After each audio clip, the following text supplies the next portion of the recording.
Hey everybody, DeAndre here, bringing you the second episode of Problem Solved. This week's problem is actually one I'm solving for myself. My roommate and I like to play board games, but we found ourselves in need of more seating for our living room. The challenge became increasing the seating capacity while not taking up too much space. With that in mind, let's see what we can make.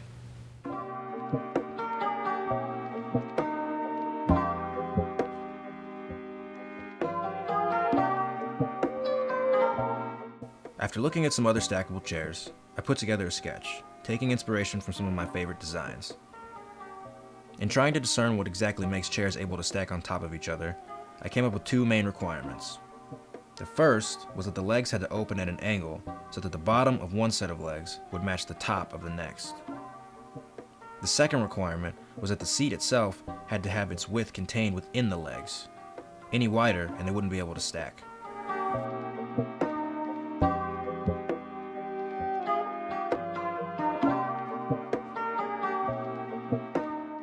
So before I get started with the build process, I wanted to overview the methodology I was using for this particular project, which is templates.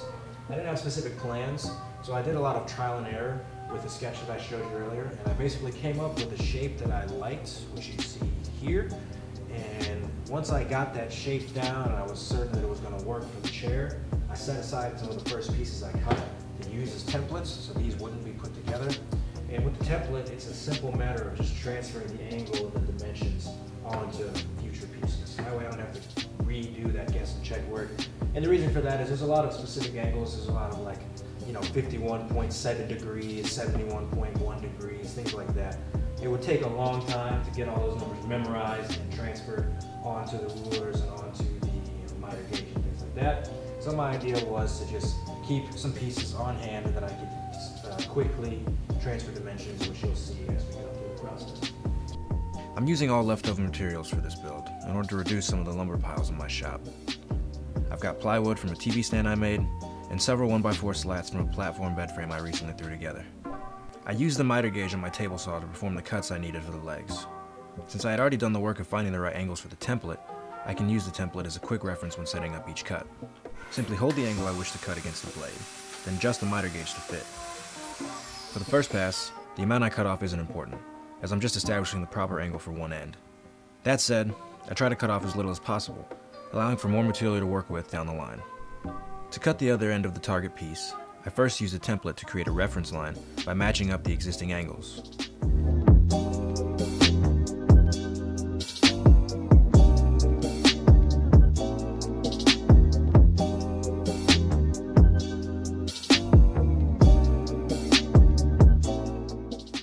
I then take the template back to the table saw to adjust the miter gauge for the new angle. Once it's all set, I carefully push each piece through. I typically start a little bit outside of the target line, slowly moving closer and closer with each pass.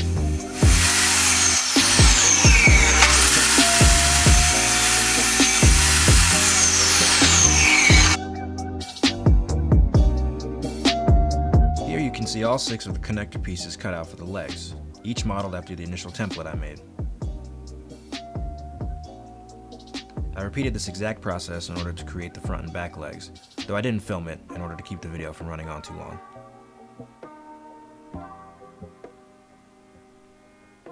After all the legs are cut, I move on to their assembly.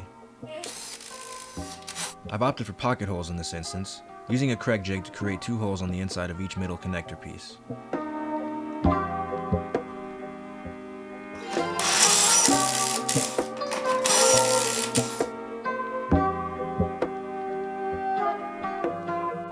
With the pocket holes drilled, it's an easy clamp up and assembly. This would be a good situation to supplement the legs with wood glue, but given that this is a prototype design, I didn't want to make any permanent decisions at this point.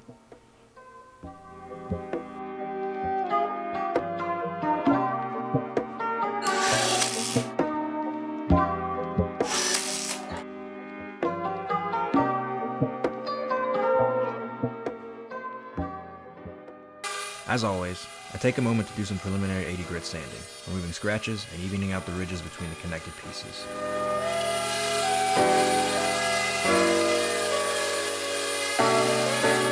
With the legs assembled, I move on to the connectors.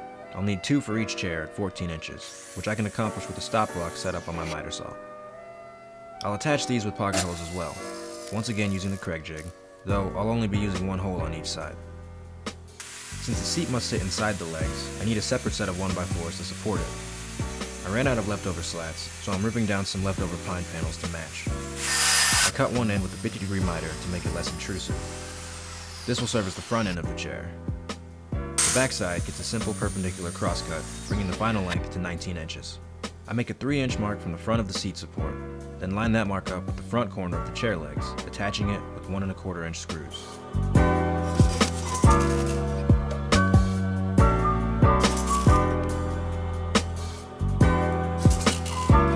Now I attach the connecting pieces, lining up the bottom corner of the seat support with the corner of the connector and drilling it into place using the pocket hole from earlier.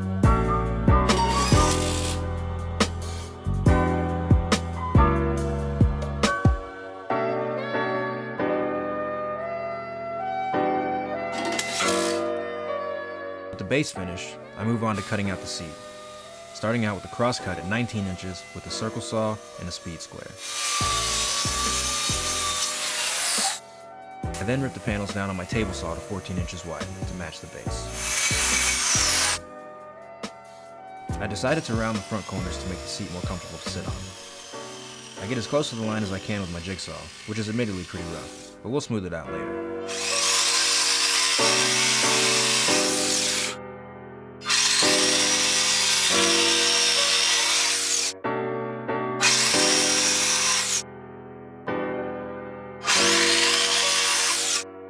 I sand the top of the seat smooth with my orbital sander.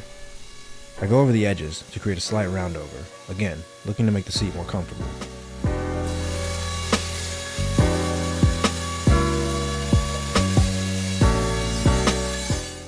I also take this time to smooth out my jigsaw cuts from before.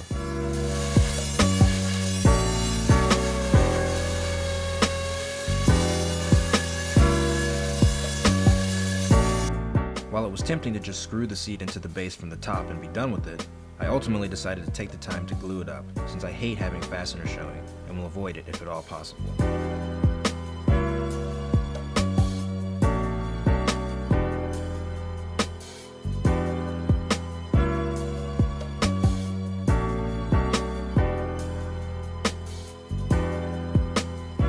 With the clamps in place, I leave it to dry overnight.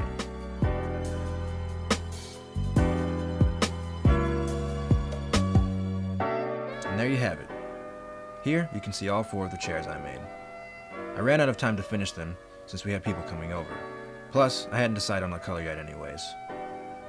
Here you can see 2 of the chairs stacked up.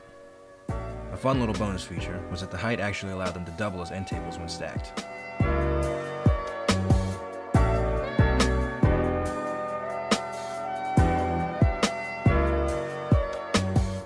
Thanks for watching, everybody.